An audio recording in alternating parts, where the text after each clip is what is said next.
टीला के पिशाचों का आतंक।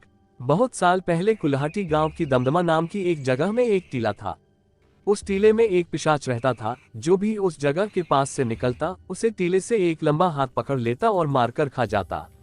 ये सिलसिला लगातार चलता रहा, जिससे गांव के लोग हमेशा डर के साए में जीते थे। एक दिन कुल्हाटी गांव की दमदमा जगह में तेल की पाइपलाइन बिछाने के लिए कुछ इंजीनियर आए।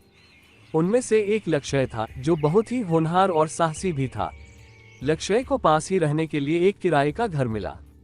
जब गांव वालों को पता चला कि लक्ष्य उस इलाके में रुका है, तो उन्होंने उसे चेतावनी दी, तुम इस जगह को जल्दी छोड़ दो, नहीं तो मर जाओगे।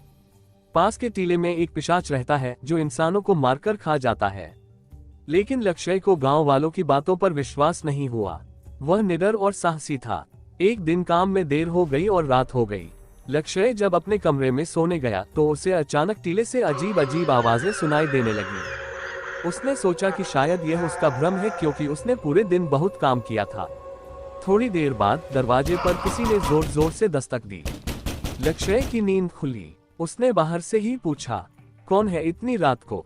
सुबह आना, मैं सो रहा हूँ। ये कहकर वह फिर सोने चला गया। लेकिन कुछ देर बाद फिर दरवाजा जोर जोर से खटखटाने की आवाज आई। इस बार लक्ष्य की नींद पूरी तरह खुल गई। उसने खिड़की से झांका, लेकिन बाहर कोई नहीं था। अचानक दरवाजे पर इतनी जोर से दस्तक हुई कि कमरा हिलने लगा। लक्ष्य ने हिम्मत जुटाकर दरवाजा खोल दिया और जो उसने देखा उससे उसके होश उड़ गए। एक भयानक असाधारण लंबा हाथ सीधे टीले से निकलकर उसके कमरे तक आया था। लक्ष्य ने झट से अपनी तलवार उठाए और उस हाथ पर वार कर दिया। दर्द से चीखती आवाज गूंजी और वह हाथ तेजी से टीले में वापस चला गया। अब लक्ष्य ने तय कर लिया कि वह इस डर का खात्मा करेगा। अगली सुबह वह तलवार लेकर टीले की ओर बढ़ा। गांव वालों ने उसे रोकने की कोशिश की, लेकिन वह नहीं रुका। जब वह टीले के पास पहुंचा तो वहां का माहौल अजीब और डरावना था। अचानक जमीन फटने लगी और वही लंबा हाथ फिर से निकला, लेकिन इस बार केवल हाथ नहीं, पूरा पिशाच बाहर आ गया। उसकी लाल चमकती आंखें और बड़े बड़े दांत देखकर लक्ष्य समझ गया कि यह कोई साधारण प्रेत नहीं था। लक्ष्य और पिशाच के बीच भयंकर युद्ध हुआ। पिशाच ने अपने हाथों से लक्ष्य को पकड़ने की कोशिश की, लेकिन लक्ष्य ने अपनी तलवार से उसके हाथ काट दिए। लक्ष्य जब भी उस पिशाच का हाथ काटता तो तुरंत ही एक नया हाथ निकल आता। लक्ष्य उस पिशाच का कुछ भी बिगाड़ नहीं पा रहा था, लेकिन उसने हार नहीं मानी। अचानक लक्ष्य की नजर एक छिपकली पर पड़ी। वह छिपकली बहुत ही सुरक्षित स्थान पर बैठी थी। तभी लक्ष्य के दिमाग में एक विचार आया, शायद इस पिशाच की जान इस छिपकली में ही है। यही कारण है कि पिशाच को कोई नुकसान नहीं हो रहा था। जैसे ही लक्ष्य उस छिपकली के पास गया, पिशाच भी उसके पीछे पीछे आ गया। बिना समय गंवाए लक्ष्य ने अपनी तलवार से छिपकली पर वार किया और उसे दो भागों में काट दिया। इसके साथ ही पिशाच भी बीच से दो टुकड़ों में बंट गया। लेकिन छिपकली मरी नहीं थी, वह अब भी जीवित थी और पिशाच भी। लक्ष्य फिर से सोच में पड़ गया, अगर छिपकली नहीं मरी तो पिशाच भी जिंदा हो जाएगा।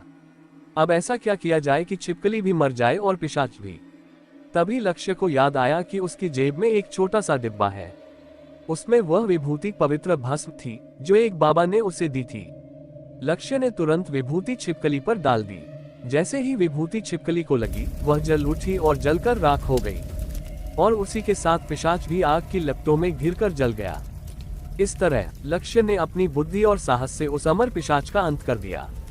जैसे ही पिशाच मरा, टीले के चारों ओर का अंधकार भी खत्म हो गया।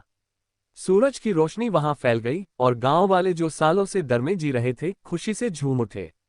उस दिन के बाद से वह टीला फिर कभी भय का कारण नहीं बना। लक्ष्य की बहादुरी के कारण गांव वाले हमेशा के लिए उस पिशाच के आतंक से मुक्त हो गए। दोस्तों, अगर मेरी कार्टून कहानी आपको पसंद आए हो तो मेरे YouTube चैनल हिंदी कार्टून कहानी विनोद भाई को अपना प्यार दें, ताकि मैं आप लोगों के लिए रोमांचक और मजेदार कहानियां लाता रहूं।